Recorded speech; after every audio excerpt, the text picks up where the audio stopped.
যে ভাবনার বাস্তবায়নের জন্য প্রায় 100 বছর ধরে বিজেপি এবং তার যে প্রধান যে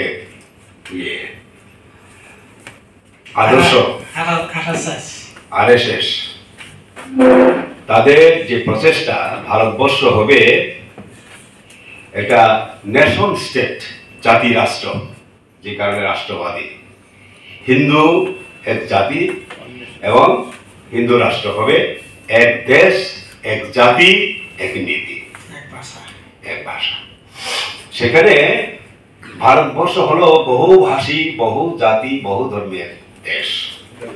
শত পুষ্প প্রস্ফুটিত হোক একটা বাগানে, ইউনিটি ইন ডাইভার্সিটি, এটাই হলো আইডিয়া অফ ইন্ডিয়া বা ভারতবর্ষের জাতীয় মুক্তি আন্দোলনের এটাই হলো আইডিয়া, আকাঙ্ক্ষা। এবং সেভাবেই আজকে ভারতবর্ষের বিভিন্ন জাতি গোষ্ঠীর মানুষ একত্রে আমরা আছি। এবং এখানে আদিবাসীদের যে ভাবনা, আকাঙ্ক্ষা, এটা শুধু ত্রিপুরার আদিবাসী না, সারা ভারতবর্ষের আদিবাসী, শুধু সারা ভারতবর্ষ না, সারা পৃথিবীর আদিবাসী। তাদের আকাঙ্ক্ষা হলো নিজেদের আর্থসামাজিক উন্নয়নের সঙ্গে জাতিসত্তার বিকাশ ঘটিয়ে একটা উন্নত পূর্ণাঙ্গ জাতি যেরকম ফলে হয় সেরকম ভাবে নিজেদের আত্মপ্রতিষ্ঠা করা, পূর্ণাঙ্গ জাতিতে পরিণত হওয়ার আকাঙ্ক্ষা। এইটার সঙ্গে বিজেপির এক জাতি গঠনের যে মূল ভাবনা সেটা কোনো মিল নেই, পরস্পর এটা হলো মৌলিক কন্ট্রাডিকশন এখানে আছে, যার কোনো মীমাংসা নেই। সুতরাং এই বিজেপি থাকলে কোন রকম ভাবে আদিবাসীদের বা ট্রাইবেলদের বা ইন্ডিজিনাস পিপলদের অধিকার রক্ষা, অধিকার পাওয়ার কোনো সুযোগ নেই, বরং হরণ হচ্ছে। আজকে প্রাইভেটাইজেশন মিনস ডি রিজার্ভেশন, আর রিজার্ভেশন চাকরির ক্ষেত্রে যেটা ছিল, শিক্ষার ক্ষেত্রে যেটা ছিল, সেগুলোকে প্রাইভেট করে দেওয়ার মানেই হলো আর রিজার্ভেশনের সুযোগটা হইল না। তার সঙ্গে ফরেস্ট রাইট অ্যাক্ট আমাদের আহ্বানে এখানে কাভার করার জন্য, কাভারেজের জন্য এসেছেন, সকলকে অভিনন্দন জানাই। গতকালকে 6ই মার্চ আমাদের ত্রিপুরা রাজ্য গণমুক্তি পরিষদের কেন্দ্রীয় কমিটির সভা হয়। সভাতে দেশ বিদেশ এবং রাজ্যের রাজনৈতিক পরিস্থিতির উপর বিস্তারিত আলোচনা করে আমরা আমাদের অভিমত ব্যক্ত করি।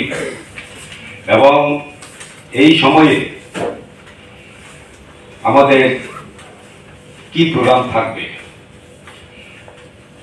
এর আগের কেন্দ্রীয় কমিটির মিটিংয়ে আমরা কি সিদ্ধান্ত নিয়েছিলাম তার কতটুকু আমরা বাস্তবায়িত করতে পেরেছি, এগুলো নিয়ে একটা ওয়ার্ক রিপোর্ট আমরা এই সভাতে আলোচনার জন্য রাখি। সর্বসম্মতিক্রমে এই রাজনৈতিক রিপোর্ট এবং ওয়ার্ক রিপোর্ট যেটা গৃহীত হয়েছে সেটা লিখিত আকারে আপনাদের কাছে রেখেছি।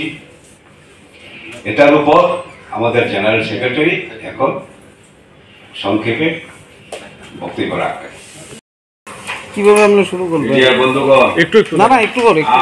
এখানকার বিজেপি এবং সব দলমত নির্বিশেষে সবাই একত্রিত হয়ে, মানে এটা নিয়ে আপনাদের কি মতামত? শুনুন, ডাইরেক্ট ফান্ডিং এটা আসলে আমরা একটা দেশে আছি, আর্থিক ব্যবস্থার একটা নিয়ম নীতি আছে, যেটা নিয়ম নীতির বাইরে সেই দাবিটা আমরা করতে চাইনি।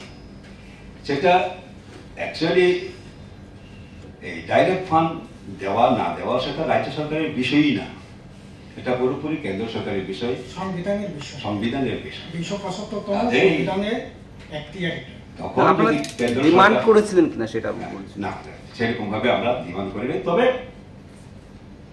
শিখ শিডিউলের ক্ষমতা আরো বৃদ্ধি করার কথা এখনো আমরা বলছি। সেখানে যদি ডাইরেক্ট ফান্ড দিয়ে যদি করে আমাদের কোনো আপত্তি নেই। হ্যাঁ, ফান্ড দেওয়ার কথা বলছি, এর মার্ক করে দেওয়ার জন্য বলছি, এর মার্ক করতে বলেছি। হ্যাঁ, যাতে এই সময়ের মধ্যে এই টাকাটা খরচ করতে হবে এরকম। এটাও ডাইরেক্ট ইনডাইরেক্টলি ডাইরেক্ট ফান্ডের মতোই সেরকম ভাবে আমরা দাবি তুলেছিলাম, কিন্তু এখন তো সেই অবস্থাও নেই।